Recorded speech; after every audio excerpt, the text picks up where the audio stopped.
Good evening, folks. Welcome back to the channel. It's good to see you. I hope you're doing well. We move on to day 2 over in Germany and the Netherlands. As always, we're going to go through each and every one of these matches, see if there's anything we like the look of on the side.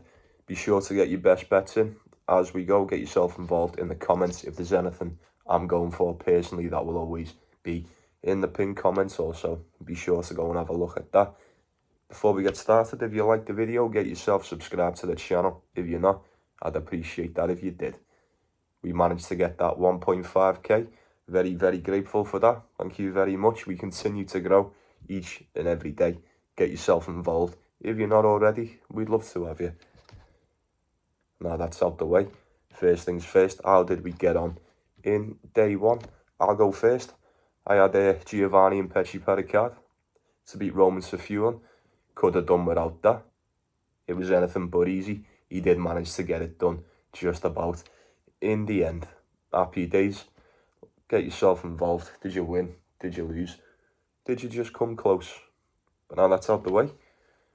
We'll waste no time. We'll get cracking with it. First off, over in Germany. I think the majority of the business is going to be done in Germany today, folks. This Dutch tournament's got all the makings of a little challenger tournament today, apart from 1 or 2 matches. But we'll start off over in Stuttgart once again.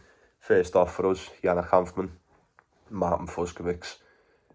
Won't waste much time on these. We are still in the first round. So Hanfmann, Martin Fuscovics, 1.43, 1.5 for Martin Fuscovics here. Head to head is 1 apiece.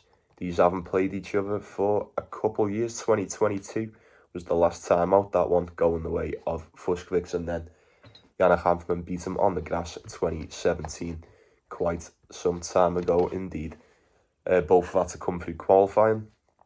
I do think, even though Hanfmann doesn't really possess much of a grass game, you know, Martin Fuscovics is probably a lot better on the surface, probably a lot more trustworthy on the surface than the German. I do think Hanfmann's looked a lot more convincing through qualifying. With that being said, both of them in straight sets. Martin Fuscovics seems to really struggle, just about got past both of his games in 3 sets. He is a fairly decent favourite. So I don't think there's much more to say on this one. You know what you're going to get with the pair of them.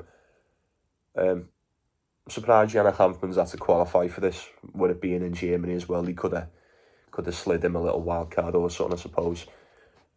Nonetheless, he's still here. May as well make the most of it. Will you get a little bit more from Hanfmann with him being at home? Possibly. Would I be betting on him to get this one done against Fuscovics on the grass? Absolutely not.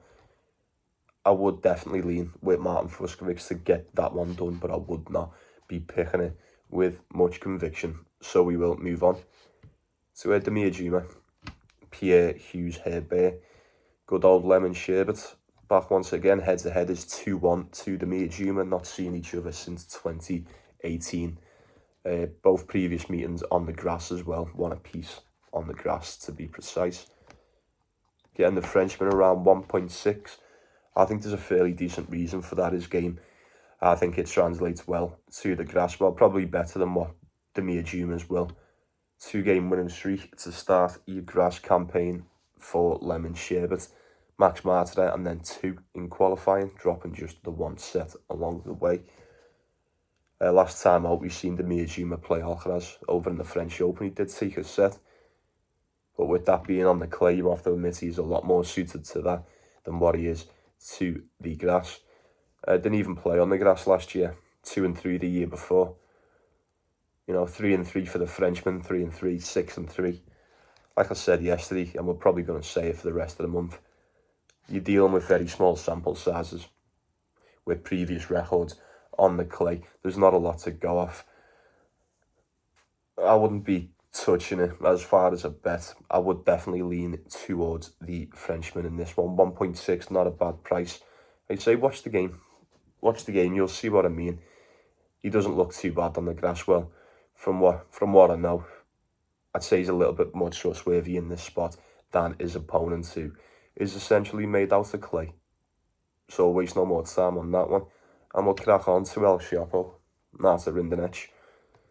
I'm looking forward to watching this one. 1.5.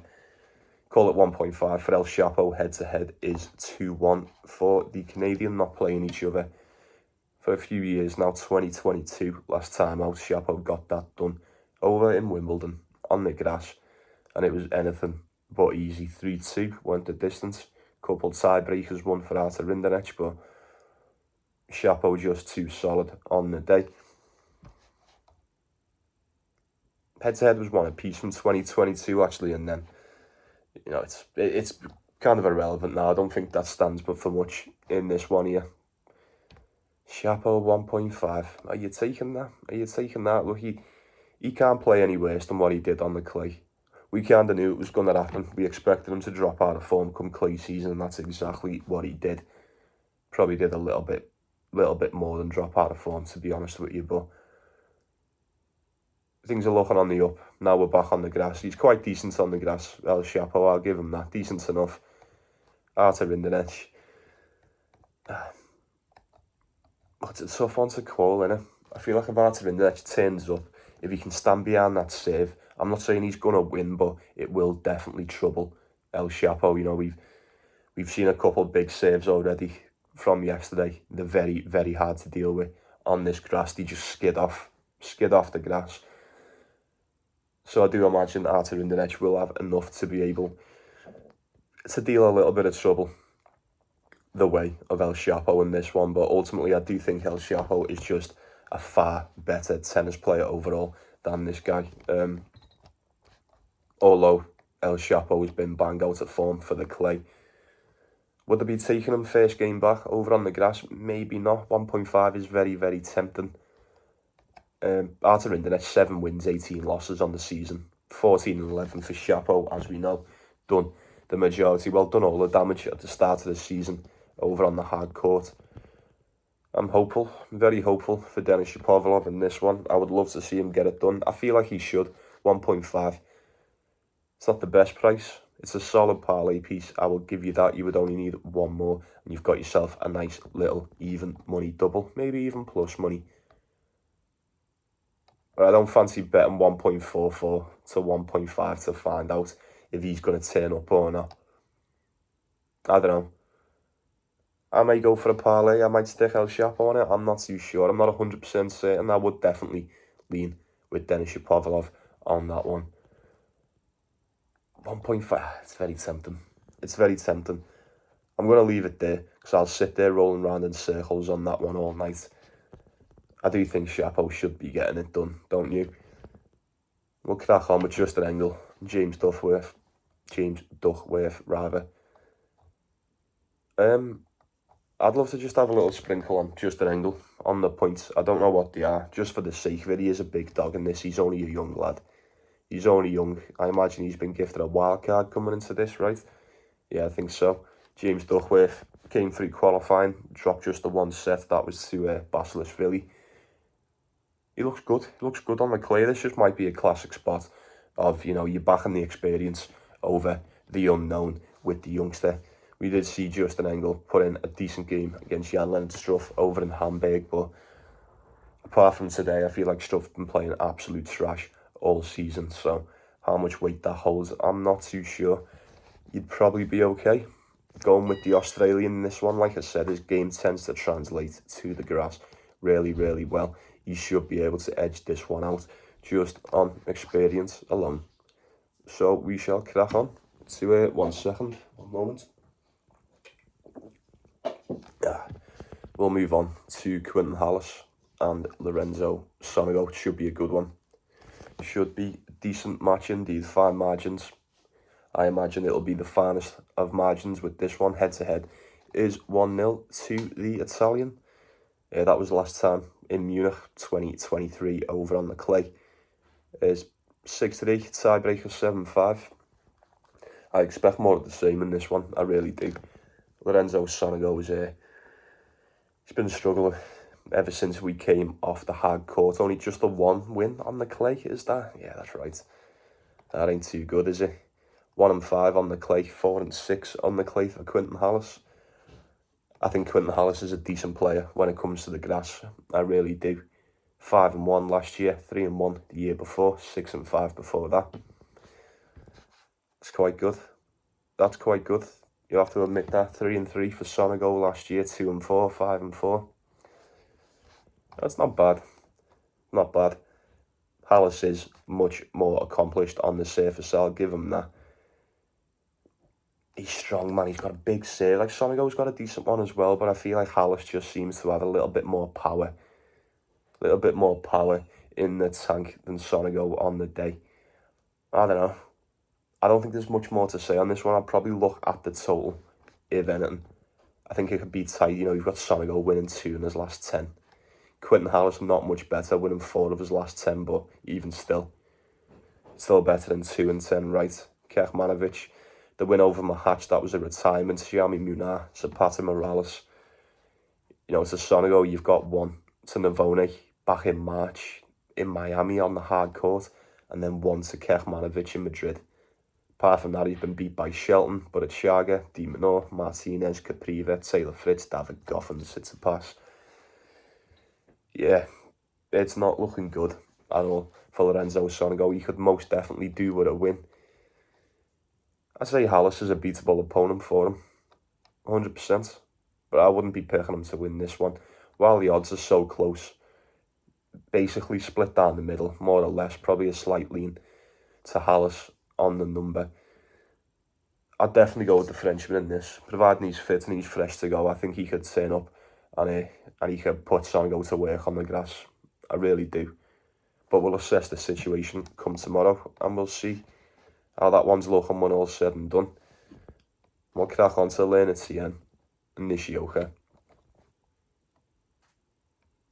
I'm excited to see how Lerner Tien plays over on the grass. I think this will be his grass debut on the tour.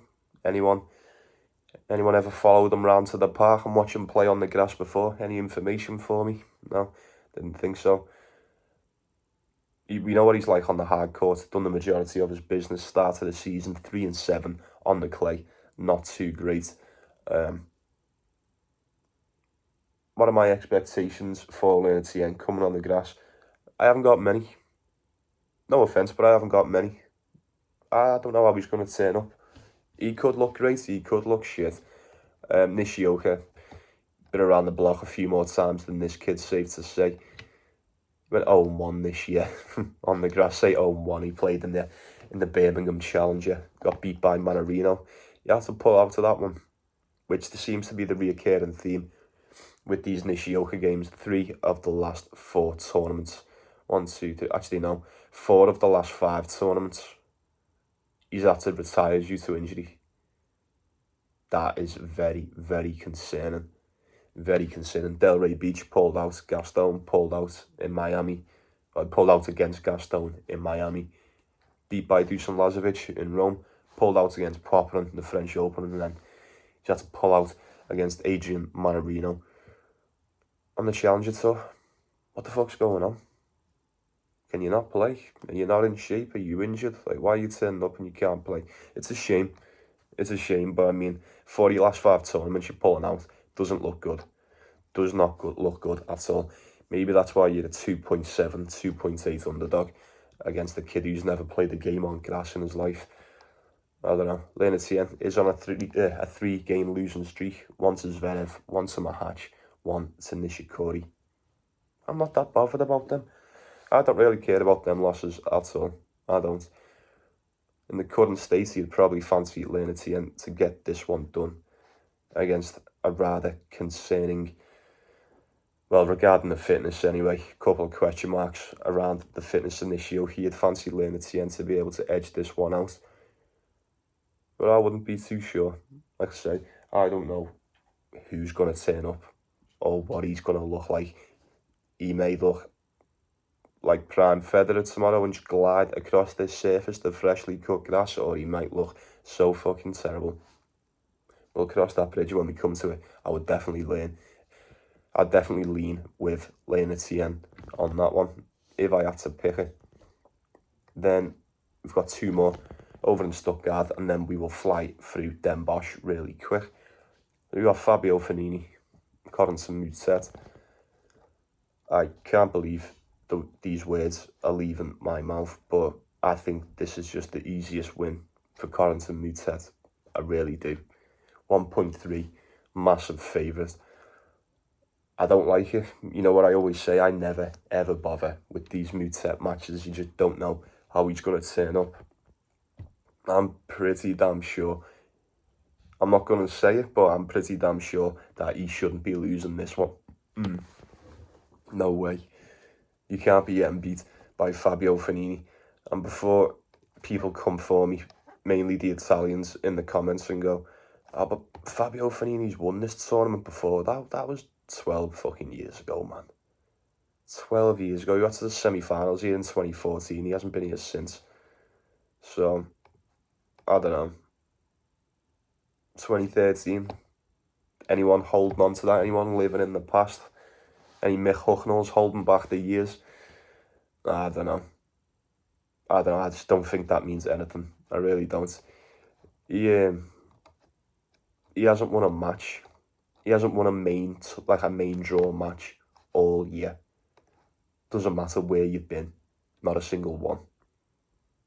Winning these qualifying games, dropping down to the Challenger, winning 1 or 2 there. He's won 4 games, 11 losses all season. Corentin Moutet, 14-13, 8-9 on the clay, 6-4 on the hard court. Only played 2 games on the grass last year. Not much to go off. I just think in this spot, he's a lot younger. He's a lot fitter, a lot fresher, a lot more versatile, a lot more tactile. He's just a much more complete player in the current state. This, I don't know for certain, but I think this could very well be the last stride for Fabio Fognini this year. How much he's got much left to offer, I'm not too sure. When you can no longer win a main draw match at that point in your career, I feel like the writing is most definitely on the wall. But yeah, for the first time in a long time, I'd definitely be going with Corentin Moutet on that one. 1.3, it's not ideal, but I think that just tells you a story within itself. I expect him to get that one done. Easy as 1-2 and done. And then we'll wrap it up in Germany with Alex Michelsen, Gael Monfils. Yeah, we like this one. I think we like this one anyway. I'd probably go with Gael Monfils on this one. I'd leave with Gael Monfils. You can't sleep on him, can you? You can't sleep on him. Just the fact that he is in these tournaments suggests to me that he's good to go. Always early doors. He's usually good to go early doors. Think he'll beat Alex Michelsen? Could do. Probably should do. Right, odds are split. Right down the middle, you're getting Monfils as a very, very slight favourite. These have never played each other before. It'd make it slightly easier if they did. Michelsen is currently on a 3-game losing streak. 1 to Laszlo Djere, 1 to Nuno Bosch. And most importantly, that straight set arse whipping to Cerundolo over in the French Open. And it weren't Francisco Cerundolo, it was GAM, that's right. Not too sure how I feel about that. He's coming off a title over in Portugal on the Challenger Tour for the clay. You know, in fact, it's not too bad. 5 wins, is that 5 wins in your last 10? That's okay. That's okay. It's better than Monfils, 3 in his last 10. Some of them are the ultimate tennis showdown. I hate the way they slide them in there. That always throws me off. Hugo Delene, Bornagosho, Fabian Madison. He's dropped a set in all of his last 3 wins. Apart from that, he's been beat by Draper, Davidovich, Fokina, Rublev twice, Hugo Humbert, Mahatch, Korda. Like I said, the Humbert and Mahatch game was in that tennis showdown. So you take from that what you will. Should he be getting this done just on experience alone? I'd say you can do. I wouldn't talk it off taking him. I really wouldn't. You've just got to be careful. You've just got to be careful with this. He's fairly decent on the clay, 5-2 on the grass, rather. Fuck, keeps catching me out.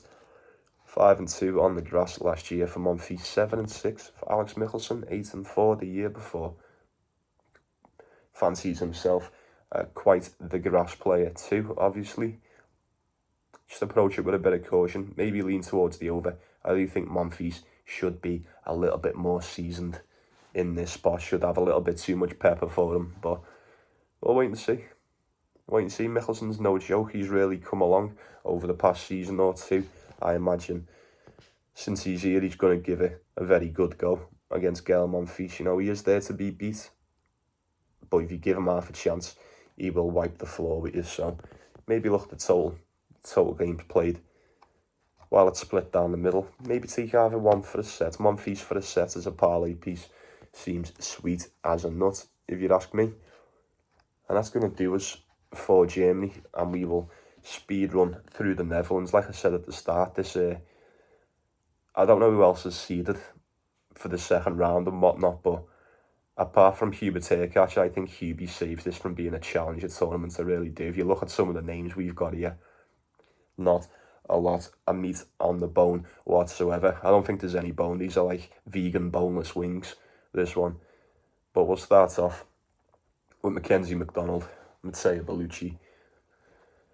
Yeah, 1.6 for McDonald. I wouldn't be going anywhere near this one. I thought McDonald looked good in qualifying. Didn't drop a set, but the calibre of opponent weren't that great. As we said yesterday with Bellucci, he didn't actually end up playing. He got the walkover against Van der Sandschulp. That'll do him the world of good, I'd have thought. But then again, he's only played the one game so far in Birmingham. Ended up getting beat. McDonald's got 3 games under his belt on the surface now. He's went 2-1 so far. 2 wins in the last 10 for Bellucci. That's going back to Marrakesh, the start of April 2 months ago. It's not too good. He's on a 1, 2, 3, 4, 5, 6, 7 game losing streak.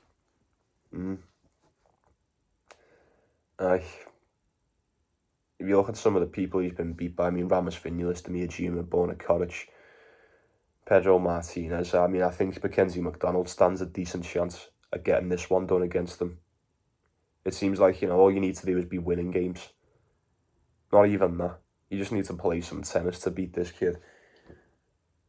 I am familiar with the game of the Italian. I do know he possesses a very strong, fast, aggressive game. It could translate well to these grass surfaces. Going off his last match against Landelus in Birmingham, not much to write home about. We do know there's a player there. I'm seeing a lot of certainty around Matteo Bellucci. I've seen a lot of certainty in the last match. It was against Botic. He probably could have won, right? But he may not have done. And I'm seeing an equal amount of certainty for this one. I don't really know where it's coming from. Like, if you watched any of the last games, I don't know. I can't trust anyone who can't win a game of tennis, folks. I just can't. That's just me. I feel like when Bellucci starts playing good, I know that he's playing good. And there's been nothing to suggest that he's going to all of a sudden snap into form just overnight. He needs a win. I'd love him to get a win. I'd love to take him as a dog and for it to cash. Anyone take Struff today? I know there was a few of us. I was happy with that. Might just be the week of the dog, the day of the dog. The dog's maybe barking once again. I say he needs a win. He needs a win, man. He really does. You know what they say, the hungry dog runs fastest, does it not? I don't know. I think Bellucci snaps their skid. Could do. It's very possible. I always say you don't lose for too long. Maybe look at the total games played. Look at it total. Regarding the side, I couldn't tell you. I couldn't tell you on that one. Like I say, that this is like challenger level, this one. It really is. So we'll move on to Zizou Bergs and Alexander. How do you say this kid's name, folks? The time is now. Someone let me know in the comments. Anyone from Belgium in the comments. I don't know if we have. How do you say this kid's name? Is it just like Block? Or like Blocks or Blow? I don't know. All commentators say it different, don't they? I don't know how you say it. We've got ourselves a little bit of a Belgium dip, as Dr. Evil would call it. How's it going to go? Considering one is ranked well higher than the other, I expected the odds to be a little bit steeper than this, but they're not. You're getting Zizou Bergs around 1.6, 1.7, depending where you look. I don't know. His opponent looked decent in qualifying. Got past Mannarino. It was a decent match as well. Mannarino is not an easy opponent on this grass surface. Zizou Bergs on a 4-game losing streak. He's won 4 of his last 10. Not looking too good. Not looking too good. He does tend to be a bit streaky. He's another one, Zizou Bergs. When he's playing well, you know he is. And when he's playing shit, you're more than aware of that also. I think it's safe to say he's playing quite crap at the moment. Fabian Madison, Gabe Diallo, Martin Fuscovics, Gio and Petchy Pericard. Last time out in the French Open. The tail with Zizou Bergs, and it may not be concrete, but the past few months, from what I've noticed with Zizou Bergs, is you don't know what you're going to get. He's either going to turn up and win in straight sets, or he's just going to shit the bed and get beaten straight sets. It's kind of impossible. Well, he has proven to be somewhat impossible over the past couple of months. He was flying at the start of the season. One of the more informed players over on the hard court, finished on 12-7, 3-1 indoors, 2-5 on the clay, 6-4 on the grass last year, 5-3 before that, 9-2 before that. Obviously, he considers himself quite a grass player. So if the rankings mean anything, you would say Zizou Bergs possesses all the abilities to get this one done against a lower caliber of opponent, but I don't know, man. He ain't been in the best of form. And although his game could definitely translate well to this surface, more often than not, especially more recently as well, I've seen Zizou Bergs be so erratic. Can't buy a fair serve, forces all them headers on himself. I couldn't go with it. But then I don't really know too much about his opponents. Well, I do, but not enough for me to just use it as a fade spot for Zizou Bergs.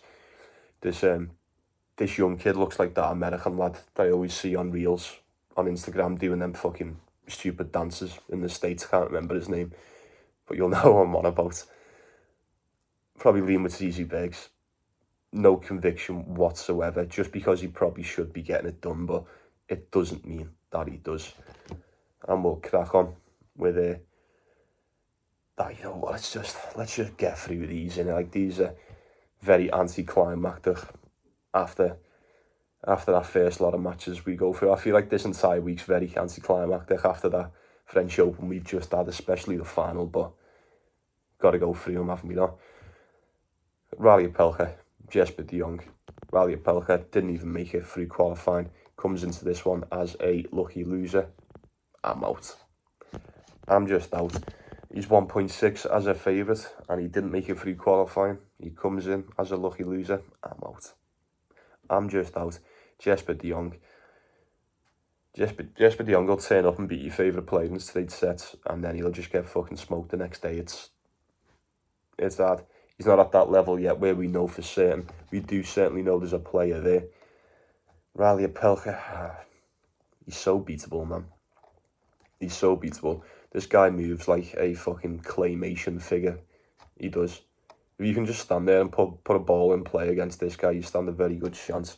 With it being the grass, that Opelka serve should be pretty lethal. But I would have said the same in qualifying. Didn't exactly work out. He lost in straight sets to Mark Lajal, tiebreaker, and a 6-3.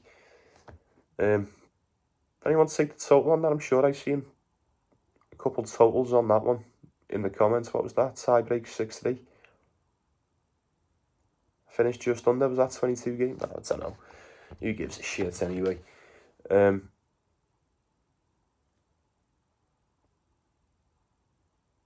couldn't tell you to go with Opelka in this. I just couldn't. I'd be going nowhere near this one. Who wins it? I couldn't tell you. It's Opelka, so you can't break him half the time. So maybe just look at a total or a tiebreak, total games played. A little sprinkle on de Jong to just outmaneuver him. I'm not too sure. Like I say, he doesn't move too great. I wouldn't be picking Opelka with much conviction based on experience alone. You'd probably say, I'm not going to say you should be winning it, but I wouldn't call you crazy if you're expecting the American to get that one done. We've got Otto Virtanen and Etcheverry. It'll be another quick one again. I quite fancy Otto Virtanen. I really do. He's been fairly decent. I'm 5-0 on the grass so far. Has he won that title in Birmingham? Is that what it was? Yeah. Beat Colton Smith in the Birmingham Challenger on the grass. Vukic, Huesler, Wang, Holt, Smith, 5 in a row. Happy as you like. Easy stuff. Say something about that Etcheverry 2-game losing streak. Once to Kabali, once to Tsitsipas. both on the clay. I don't know, man. I mean, 1-3 last year for Etcheverry on the grass, 1-2 before that, 0-2, 1-1, as opposed to a 5-0 this year, 5-3 last year, 3-4, 8-3. Otto Virtanen is definitely a player who I know can play some grass tennis. Massive serve, massive power from the baseline as well. Just what you need. Just what you need. It is 13-16 on the season as opposed to 14-18 for Etcheverry. On paper, this one probably is a little bit closer than what the odds would suggest, but Otto Virtanen 1.5. How's he going to hold up coming off that title win? Not too sure. He should be fine. He should be fine. He's only had 2 days rest, so, you know, how high are your expectations for this one? If it was anyone else, we would be a little bit cautious, you know, coming off a title, back-to-back tournaments. You know how they act. You know how they act. They act as if they've just ran the Moab, or what's it called? That desert run or something. I don't know what it's called. But I expect Otto Virtanen to get it done. Just on strength alone, just on pure strength alone. Is that enough for you to fire, or for me to pull the trigger on that one? Probably not. But maybe I've seen enough if you've watched any of his games over in Birmingham the past couple of days. Maybe that'll persuade you. So I'll move on to Dinky and Dan Evans. I'd love to take Dan Evans in this spot.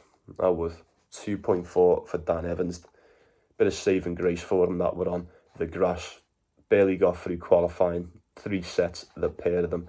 Dinky did get beat in the semi-finals by Colton Smith over in the Challenger in Birmingham. That makes it 3-1 for Hijikata on the grass, 2-1 for Dan Evans. How's he going to hold up in the main draw? You know, if this season's ending to go off, probably not great, right? 11-15 overall, 15-19 for Hijikata overall on the season. Not too bad on the grass from what we get out of him. You know, you're looking at the previous records, it's a little bit better than Dan Evans, but I think Dan Evans has been playing for quite a long time compared to Hijikata. Yeah, 2005 is when he made his debut compared to 2016. There you go. Dan Evans did beat him last year in Adelaide on the hard court start of the season. Not much to go off. You know me. I don't fuck with Dinky that much. He's very hard to get a read on, whether you're going for him or whether you're going against him. I don't think it's a prime fade spot for either one. You pay your money, you take your choice. Look at the total games played, look at the over. I don't think either one wins this in straight sets, if I'm being honest with you. So we'll waste no more time. And then we've got Roberto Bautista-Agut, Hubert catch. It's a sticky one. This is a trap. This could be a trap, you know. It really could. Head to head is 3 apiece between these two. Hubert catch winning the last 3.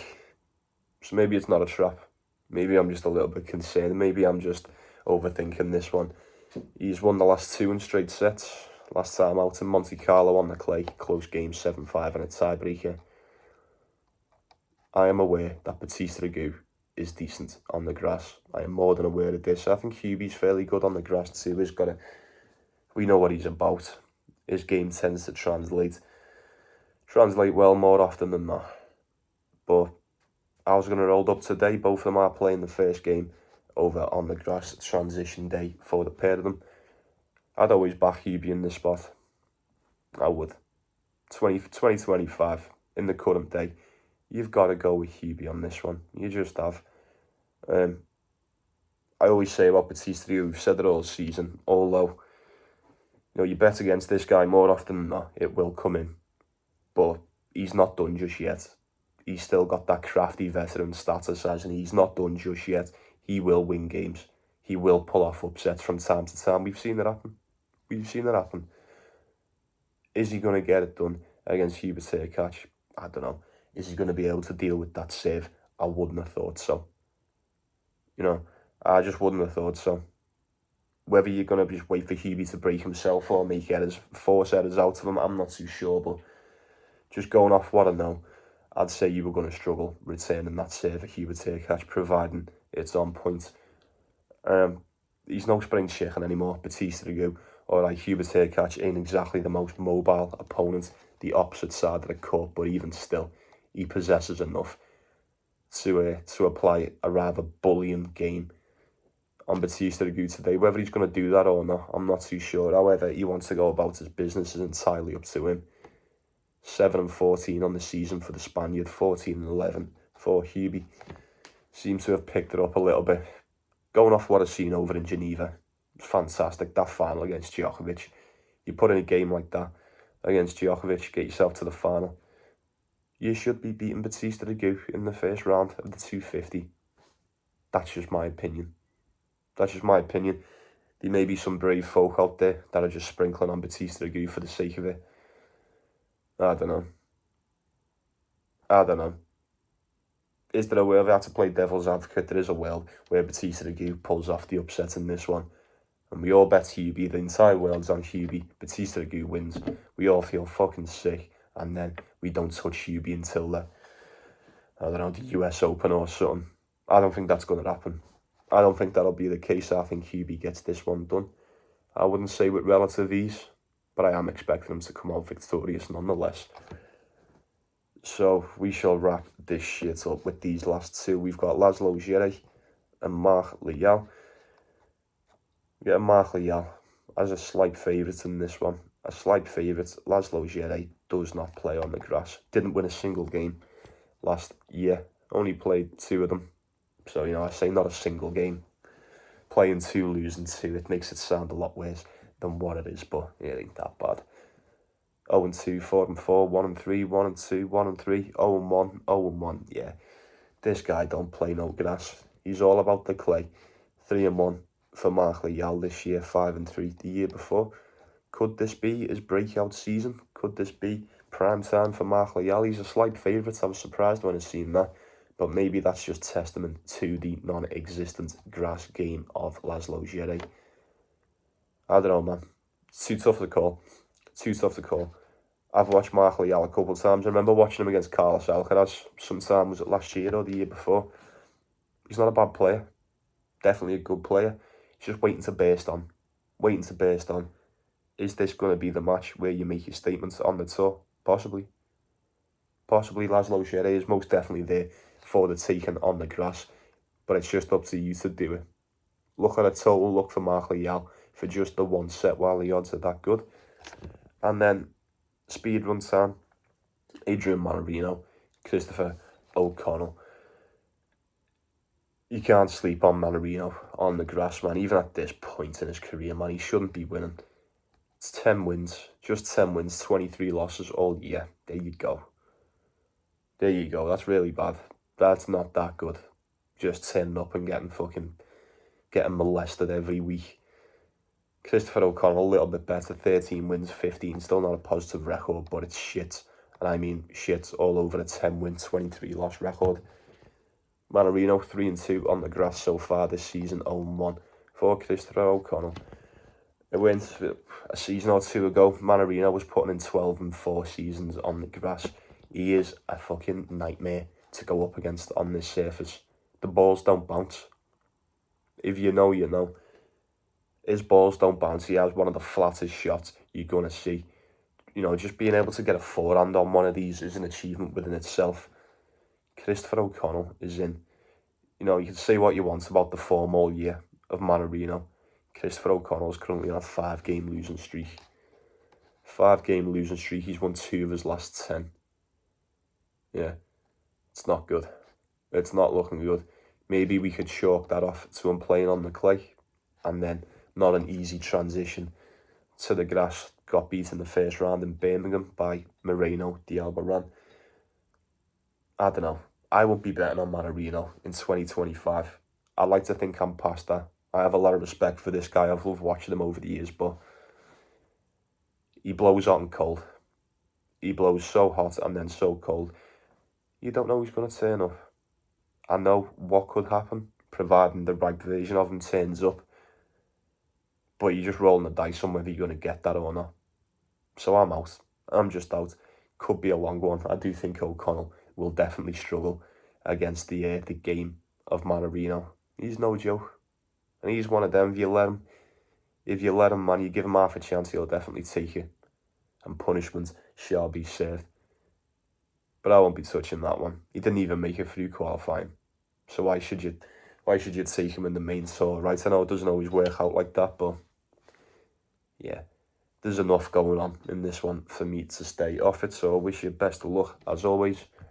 And that's going to do us, folks. I'll be saying good night to you. As always, take it easy. Take care of yourselves. Take care of one another. Quite a long one tonight. I do apologise, but it's just the way it's got to be sometimes. But I'll be seeing you. Yeah, you like and subscribe. Like and subscribe. Thanks for the 1,500. You all mean a lot to me. You know that. I appreciate each and every one of you. But you stay beautiful, yeah? Let's enjoy the matches. As always, enjoy the tennis today. Let's go get that cash. Best bets in the comments. What I'm going for will be in there also. See you around, yeah? See you tomorrow, folks. Have yourself a good one.